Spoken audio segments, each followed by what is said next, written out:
What did you guys see out of John Neese when you were going up against him, and what are you looking forward to seeing from him on your side? Pitcher with skills, glove side command, sinks the ball extremely well, control the running game, experience. It's a pretty good package. We like the package. We like the National League experience as well. So our ballpark, we've had some history transitioning in some left-handed pitchers with the potential to have 3 of them in the rotation. Yeah, it was a good fit. Similar question for Vogelsong. Sorry, right back to you've seen him clearly in the National League as well. What do you think he has left at this point? He was talking about making sure this isn't his last stop. He wants to continue on and on. I love when the players tell a story, and the conversations that we were able to have with Ryan over the winter were very similar to John's. Hungry, got an edge, still has things to do. That in and of itself kind of fits our mold. We need to be creative in our thinking when we add externally, when we bring players in from outside our organization. He's definitely a guy that's had success in the season. He's had postseason success. The experience runs deep. To get that competitive edge on the mound with that experience could also be a guy that can help some of our younger pitchers still finding their way, learning their way as far as preparation and focus during the game. So we thought he was a good addition. We talked with Francisco Cervelli. He mentioned just his growth in becoming the way he put it was a calmer catcher. And he said he wants to win a Gold Glove, but he realizes if your motor's running 150%, that's maybe not the best way to do it sometimes. What kind of growth did you see from him last year, a year when he really stayed healthy for the first time the whole season, despite taking a lot of shots? Growth all over the place. Volume of game growth, volume of inning growth, meaningful game growth, the ability to post up more than frequently, consistently, from start to finish. The ability also to plug into that pitcher, making each pitcher that takes the mound feel like the most important cat in the ballpark at the time. Very good learning aptitude of the league. The hitters picked up on our pitchers' strengths and areas of improvement early on. I thought worked well with the staff, worked well with Stewart in sharing information and knowledge. Offensively, good at bats, sees the ball, gets pitches, hitting a number of different places in the lineup. Just a very, very good year for a guy that put in a lot of hard work and took advantage of the first opportunity for a good volume of playing time. When you look back at last year, how do you quantify what John Cogley meant to the success that team had last season? Was he more than what you guys expected or hoped for? That's a great question. I'm not, with my experience now, I'm not a man of expectations. More often than not, expectations turn into resentments. Yeah. So I trusted our people. They said he's going to be a good player. Going to be a good everyday player. Didn't know when. Turned out to be a good everyday player last year. And what I bought into is the man's preparation, his confidence, his desire, his willingness to work, to learn. He's as prepared as any player we have. And this is a guy coming from outside our game. Crushes videotape. Has a much better feel for energy levels than maybe I had anticipated coming in. He was very honest about how he felt when he needed a rest, the workload he was carrying. Played out well for him throughout the year because he actually got stronger, I felt, as the year went on. Owned the batter's box. Once the cleats are in the batter's box, good at bats, defensive flexibility, and a solid defender. Strong, accurate throwing arm.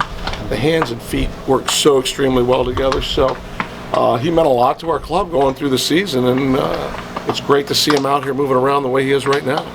Neil had said a couple minutes ago that you guys had talked about John Jaso as a possibility at first for 3 or 4 years now. What was it initially when he was back 3 or 4 years ago that gave you guys the thought that, hey, this could be somebody who could play first? Just in our continual quest to think outside the box, to look for people that you think might go to first base, you usually start with catchers. Sometimes you can go to third baseman. Sometimes it can be outfielders. It was a guy with The bat has always intrigued us. To plug that bat in a lineup, to give that a large volume of at-bats, the on-base percentage, the barrel to ball contact, the gap power, to plug that kind of guy in a lineup to try and help grow other guys in the lineup. So conversation has gone back many years, bring him in, and so this year there was an opportunity to put it in. And I think in his case, this is a guy, if he was comfortable, didn't think he could do it, he would have gone and signed with an American League club to be a DH. And done a very good job at it, I'm sure. Wants to play both sides of the ball, wants to be engaged in the game, really believes he can do it. We felt it was a good get for us based on the man and based on our opportunity. You talked about this at winter meetings about getting some of the hitters off to better starts, and Neil mentioned maybe some changes to individual programs. So what types of alterations are you guys looking into here? You guys keep showing up and you're going to find out. We've had discussion with each and every player on a number of topics, just what their thoughts were. What are they getting, what do they like what we're doing, what are they maybe not getting enough of, what would they like more of? That doesn't necessitate always driving the program, but that gives you feedback. It gives them ownership. It gives them accountability and responsibility. We want to come up with a plan that can, I think, push things forward. We have a consistent 6 months of offensive baseball. So we've got things in place that will get done differently. We're looking at attacking games differently, the number of at-bats, the overall number of at-bats. When we bundle at-bats, we talked about it during the season. It's something we're going to dig deeper on during spring training. When we play 9 innings, that very well may happen for some guys earlier than others. It will be individual responsibility aimed towards collective gain. The 8 starters aren't all going to mount up the same day. We might look at stacking the top of the lineup one game. We might look at stacking the middle of the lineup another game, so they work together. And I think the biggest thing we just want to remind them of, be mindful of moving in, is once we start playing games, so let's not fall into that spring training situation or dynamic where you're trying to feel your way through things. Once we get in the game, let's just play the game.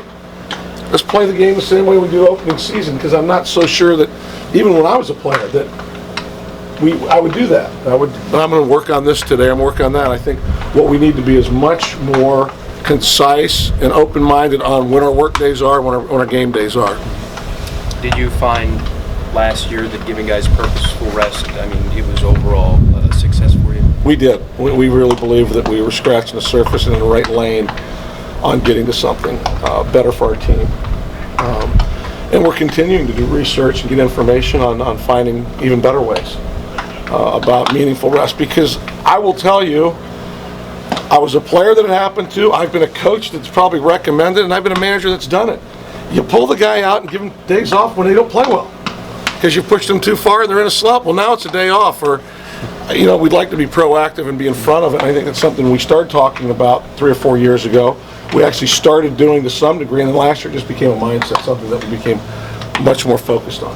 When you talk about stacking the lineup top and middle so they work together, I mean, getting used to the people they might be hitting in front of or behind, so that they're aware of what the people in front or behind of them do on the bases, at the plate, that type of thing? I think as much as we can simulate what's going to happen come opening day. And there's varying degrees of it in spring training, because based on the other starters' length of game, who they bring in next, what pitchers you're seeing. So some of it's in your control, some of it's out of your control.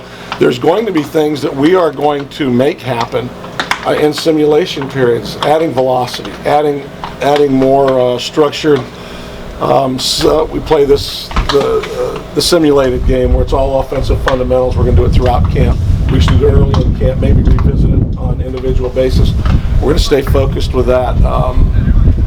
Game speed opportunities, as far as maybe being more aggressive with some of the BP sessions and guys stay back days, maybe actually having some minor league guys that their throw days are over there to come over and throw, so it's not just coach throw days. So we've talked it through, we've got things down on paper, and as the days play themselves out, we'll be putting them into play.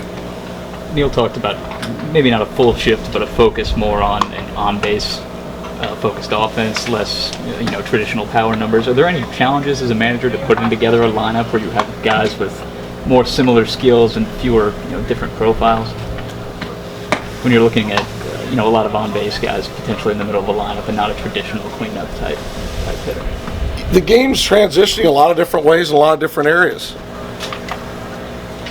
And the nuts and bolts of it is, if you have more on-base guys in your lineup, you're going to have more guys on base, which should help create more runs. I mean, if we walk through the math together. Every team's looking for a combination of dynamic power, dynamic speed. You want base on ball. You want all those things to play out. The one thing the industry in and of itself is sliding into a bad place is the number of strikeouts, the strikeout frequency. It's a league-wide industry. It's over 20%. That's a lot of outs that are just kind of, it's pitch catch. And we've shared that internally here that, when we strike out 9 times in a game, we've watched the other team play catch for 3 innings. So there's no intensity on the defense. There's no pressure on the defense. So I think your presentation is critical to get your point across and to show these guys the importance. The numbers are real that, when you get on base more, when you get to second base with 1 out, how you manifest things, how you make things happen. It does come down to personnel in many areas.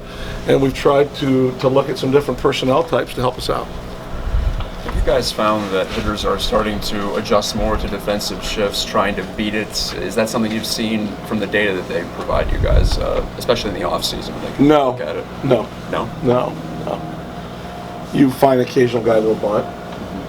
But as far as guys changing their swing, where our advanced scouts will watch a 5-game series and say, this is not the same guy we saw last year, that's not the same guy we saw early in the season.